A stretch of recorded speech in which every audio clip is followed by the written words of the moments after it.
is a total and complete dipshit.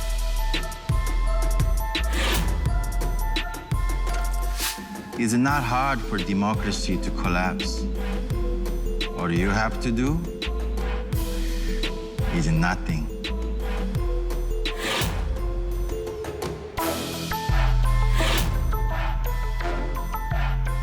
미국 내 모든 증권 거래소에 비트코인 ETF의 상장을 승인한다는 내용과 함께 게리 겐슬러 SEC 위원장의 논평까지 달렸습니다. 이는 곧바로 허위 정보로 밝혀졌습니다.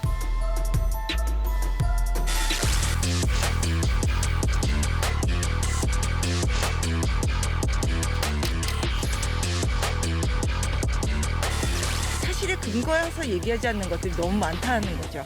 확인 안 된 정보로 물어뜯고 또 다른 사람이 팩트를 가져와도 그거 볼 생각도 안 하고 그 도대체 논리라든가 이런 게 통하지 않는 사회가 돼버렸어요.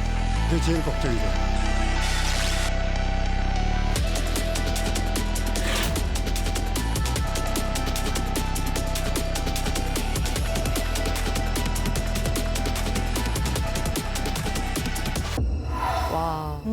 저 문제 아주 심각합니다. 아주 심각합니다. 아주 심각해요. 저도 옛날에 좀 당해봤죠. 정말요? 네네. 안녕하세요, 심입니다. 뭐 제가 경제적 자유를 얻었는데 제가 자유를 얻은 방법을 여러분들에 알려드릴 테니 제 계좌에 모두 5만 원씩만 쏴주세요. 이런 뉴스가 실제로 돌아다녀요. 무섭다. 아니라고 해도 소용이 없고. 맞아요. 뭐 이거 심지어 뭐 그런 경제적인 것뿐만 아니라 뭐 여러 가지 뭐 아이돌이 될 수도 있고요. 뭐 코미디언도 상관없어요. 아무나 그냥 막 갖다 쓰고 그냥 뭐 내가 뭐 광고처럼 돼갖고 가짜 뉴스가 너무 많습니다. 정말. 사실은 지금 좋은 사례들을 들어주셨는데 한 가지 좀 짚고 넘어갔으면 하는 부분은 저희가 흔히 쓰는 이 가짜 뉴스라는 그런 잘못된 용어에 대한 것입니다. 가짜 뉴스 많이 사용하는데. 가짜 뉴스 용어가 가짜다. 가짜 뉴스? 근데 이 단어가 사실은 2016년에 당시 트럼프 대통령이 본인한테 비판적인 언론 기사들을 비판을 하면서 가짜 뉴스라고 딱지를 붙여버린 거예요. Can you give us a chance? Your organization You're is attacking our. You give us a question. Don't be You're rude. attacking us. Can you give us a question? Don't be rude. Can you No, give I'm us not a going to give you question? a question. I'm not going to give you a Can you question. can you state categorically? You are fake news. Sir. You are fake news. Sir. Go ahead. Can you? 사실은 근데 이 가짜 뉴스라는 표현은 그 언론에 대한 신뢰를 훼손하기 위한 그런 의도가 분명히 담겨 있는 그런 용어인 거죠. 이 뉴스라는 거는 말 그대로 사실에 기반한 검증된 정보를 얘기를 하는 거거든요. 그런 의미에서 저는 이 가짜 뉴스라는 표현은 좀 지양을 하고 보다 공식적인 용어로서는 허위 조작 정보라는 표현을 쓰시면 좋겠다라고 권하고 싶어요. 허위 조작. 아, 그럼 쌤 제가 네. 질문이 있는데요. 네. 흔히 말하는 유언비어나 네. 낭설 같은 거 이런 거 있잖아요. 이것도 그런 단어도 허위 알아요? 조작 정보 속한가요? 이거 같은 건가요? 맥락이? 나도 잘 안 쓰는 말인데. 이거 그 서방 하는 이유가 있군요, 이거. 유미상 씨보다 그렇군요. 조금 더 한국어 많이 아는 것 같은데. 그건 낭설입니다. 그 정도 저도 알아요. 아, 이거 더 해야겠는데, 이거. 사실은 정말 지금 크리스 씨가 말씀하신 것처럼 우리가 과거에 유언비어니, 루머니, 뭐 찌라시, 낭설, 그다음에 카더라 통신 뭐 이런 유의 사실관계가 틀린 정보를 다 묶어가지고 그냥 좀 가볍게 헛소문 정도로 취급한 그런 경향이 없지 않아요. 하지만 사실은 이거는 엄연히 허위 조작 정보거든요. 그리고 이 허위 조작 정보는 말 그대로 사실관계가 틀린 부정확한 정보를 지칭하는 허위 정보와 어떤 특정한 의도를 가지고 잘못된 것을 뻔히 알면서도 사실을 왜곡하거나 심지어 날조하는 조작 정보 이 두 가지를 함께 묶어서 말하는 게 바로 이 허위 조작 정보거든요. 사실은 이게 얼마나 이 허위 조작 정보가 세계적으로 심각한 문제냐 하면요. 지금 세계 경제 포럼, 우리가 흔히 다보스 포럼이라고 말하는 그 단체에서 글로벌 위험 보고서라는 것을 공개를 합니다. 그런데 2025년 가장 중대한 위기를 초래할 위험으로 허위 조작 정보를 꼽고 있어요. 특히 이게 2년이라는 단기간에 허위 조작 정보가 가장 심각한 위험 요인이라고 진단을 할 정도입니다. 그래서 사실은 지금 이렇게 허위 조작 정보의 위험성을 얘기를 하다 보면은 저희가 빼놓을 수 없는 게 그 AI 기술의 발전이에요. 인공지능 기술. 맞아요. 이런 생성형 AI를 이용한 딥 딥페이크 같은 것들이 바로 이 허위 조작 정보 영역에서 AI가 어떤 역할을 할 수 있는가를 보여주는 대표적인 사례라고 할 수 있을 것 같아요. 이거 한번 좀 들어보실까요? 네. It's important that you save your vote for the November election. Voting this Tuesday only enables the Republicans in their quest to elect Donald Trump again.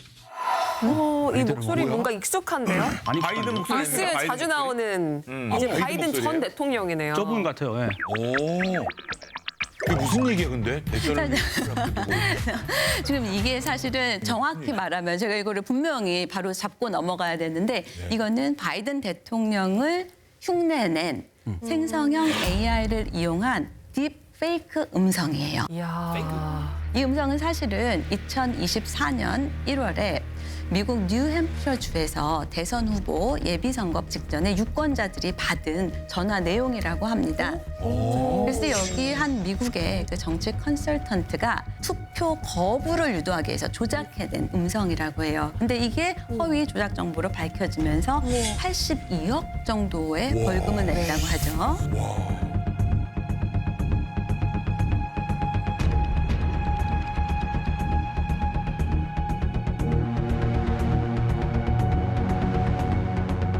사실 대표적인 사례 중에 하나가 그 우크라이나하고 러시아 전쟁 있잖아요. 이 젤렌스키 우크라이나 대통령이 러시아에 투항할 것을 종용하는 딥페이크 동영상이 소셜미디어를 통해서 유포가 된 적이 있었어요. Я раджу скласти зброю і повернутися до своїх сімей. І я збираюся робити те саме.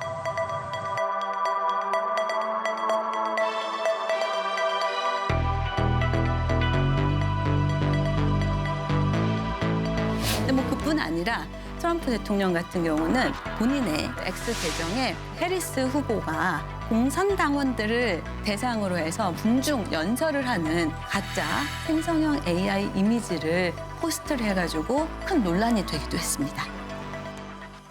아 이거 지금 네. 어디 저 곤방대 하나 없습니까? 이건 곤방대. 이게 어떻게 된 게 이게 옛날에는 자고로 백문이 불여일견이 아니라 우리가 말로 듣거나 이런 게 아니라 이게 한번 보면 그게 진짜다 이렇게 생각하는데 이제는 이거 봐도 믿을 수가 없으니. 그러니까요. 예전에는 사실 그랬죠. 누가 어떤 얘기를 했을 때 어떻게 알아? 이렇게 물어보면 내 두 눈으로 똑똑히 봤어. 라는 걸로.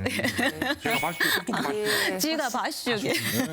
그러니까 내 눈으로 똑똑히 봤어 하면 이걸로 그냥 종결이 되는 그런 시기가 있었습니다. 그런데 사실은 더 이상 그렇지 않다라는 거죠. 내 눈으로 똑똑히 본 것조차도 사실이 아닌 만들어진 그런 정보일 수 있다라는 거예요.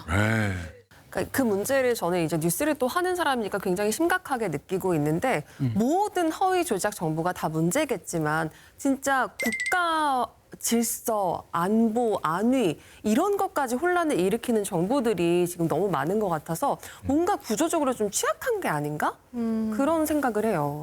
네, 맞습니다. 그런 의미에서 이 허위 조작 정보에 대해서 뭔가 조치를 취해야 된다, 방안을 마련해야 된다. 이거는 너무나 지극히 옳은 그런 입장이라고는 할 수 있는데 그게 이제 실제로는 쉽지가 않다라는 거예요.